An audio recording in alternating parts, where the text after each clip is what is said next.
삼국지 연의에서는 무장의 무력이 실제보다 과장된 경우가 많은데 여포의 무력과 활약에 대해서는 정사에서도 꽤 자주 언급되고 있습니다.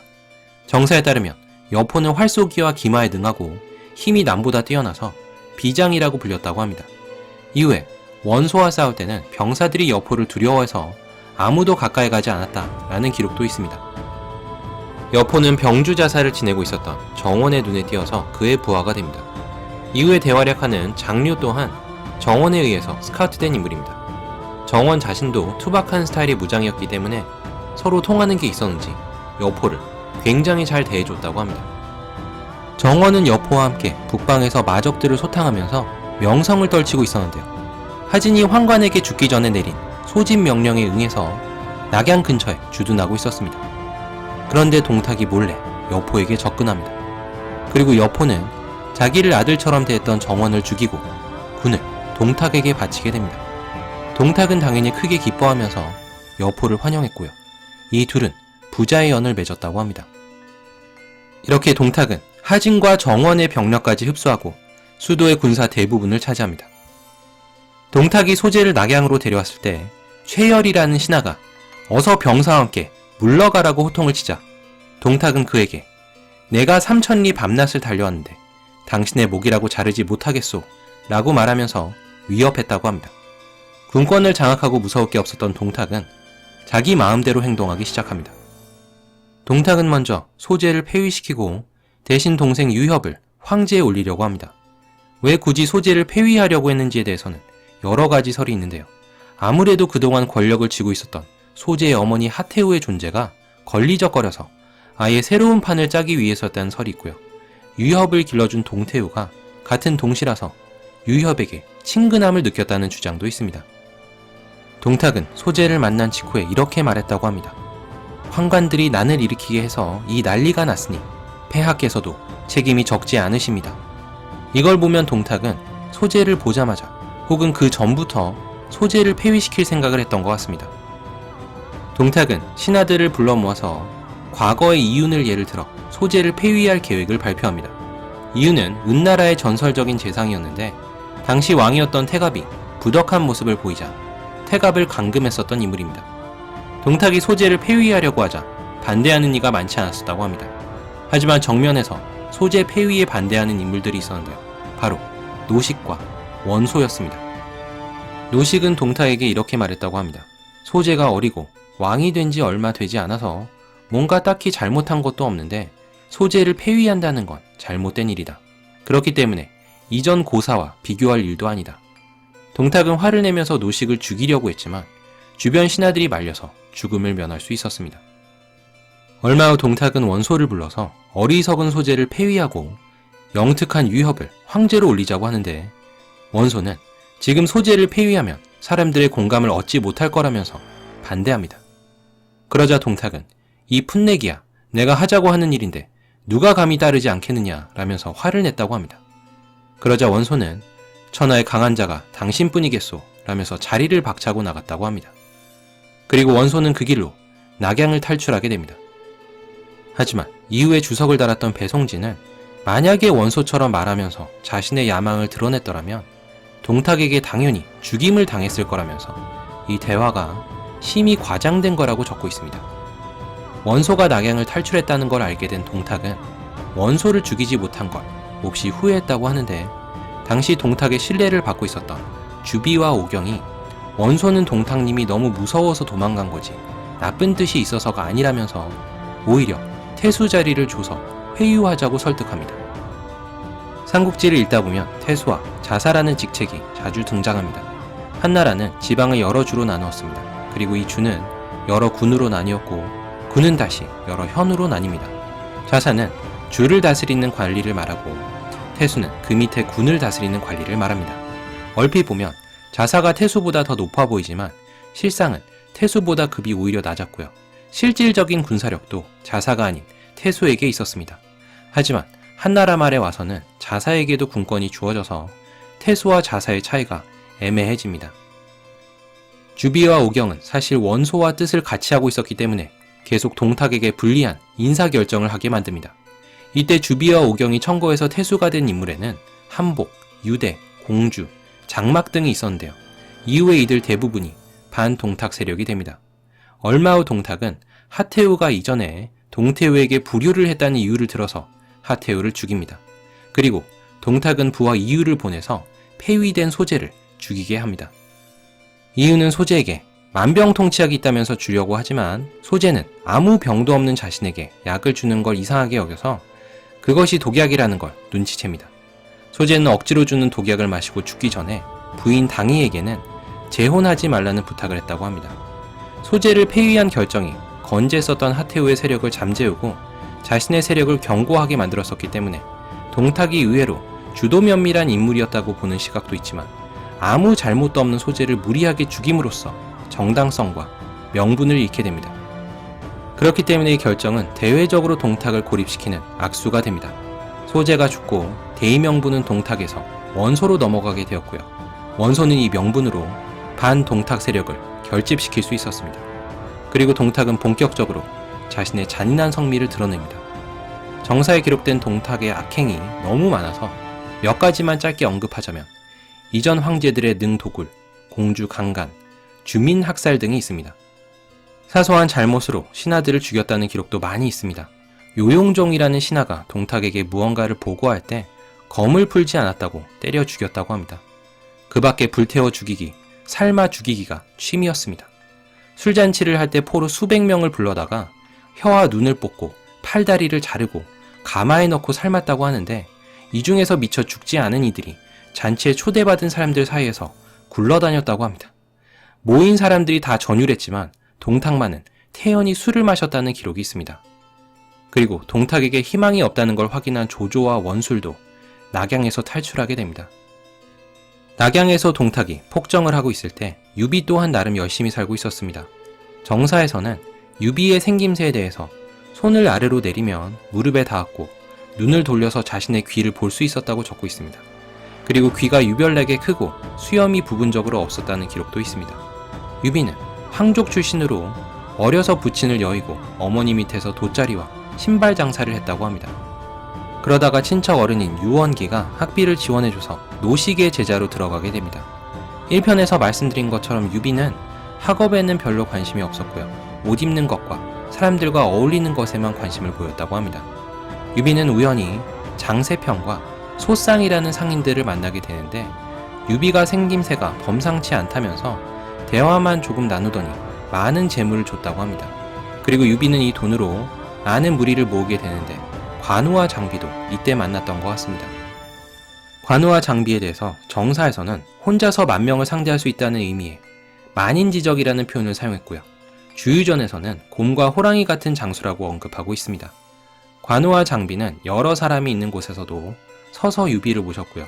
심지어 같은 곳에서 잘 정도로 친했다는 말도 있지만 우리가 잘 아는 도원결의에 대한 기록은 없습니다. 유비는 이렇게 모인 사람들로 유협을 조직합니다. 유협은 나라에서 정식으로 인정하는 단체는 아니었지만 자발적으로 그 지역의 치안을 담당하는 무리였습니다. 쉽게 말해서 동네 어벤져스 같은 개념이었습니다. 유비는 황건적의 난이 발생하자 500명의 의병을 이끌고 출전해서 여러 차례 공을 세우게 되는데 이때 유비는 처음으로 조조와도 만나게 됩니다. 황건적 토벌 때 세운 공을 인정받은 유비는 현위라는 작은 지방관직에 임명됩니다. 하지만 얼마 안 가서 자기를 만나주지 않는다는 이유로 상관을 200여 대 매질하게 되고요. 달아나게 됩니다. 연희에서는 장비가 때린 걸로 나와 있지만 정사에서는 유비였다고 기록하고 있습니다. 이후에 유비 무리는 패국으로 가서 자신의 세력을 모으기 시작합니다. 패국은 조조의 고향이기도 해서 비슷한 시기에 낙양에서 도망친 조조 또한 패국에 있었습니다. 다시 말하면 유비, 관우, 장비가 하우돈, 하우연, 조인, 조홍 같은 조조의 장수들과 한 지역에서 활동했던 겁니다. 황건적 토벌 때 조조와 친분을 쌓은 유비가 기반이 없어지자 조조를 의지했던 걸로 추정할 수 있습니다. 190년 원소는 헌제의 칙서를 전국에 뿌립니다. 동탁에 대항해서 거병할 것을 호소하는 내용이었는데 동군태소 교모가 만든 위조문서였습니다.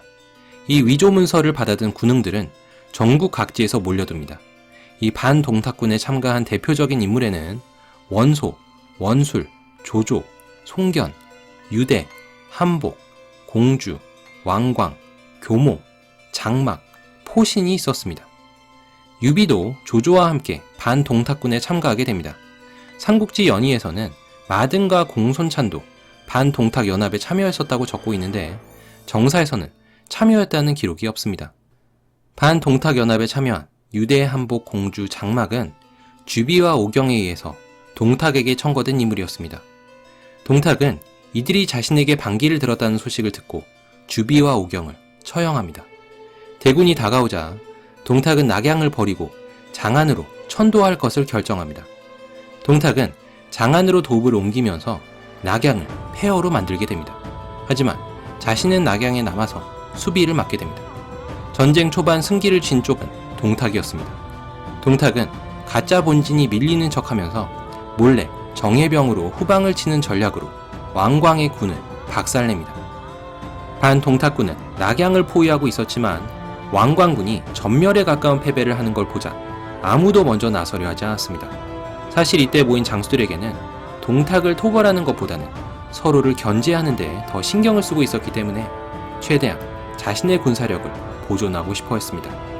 그때 조조가 가만히 있지만 말고 나가 싸우자고 주장하지만 여기에 응한 사람은 포신밖에 없었다고 합니다. 조조와 포신은 용감하게 동탁군을 향해서 진격하지만 동탁의 장수였던 서영에게 박살이 나고요.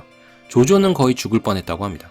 하지만 겨우 전멸은 면할 수 있었는데 유비, 관우, 장비가 활약해 주었기 때문이라는 설이 있습니다.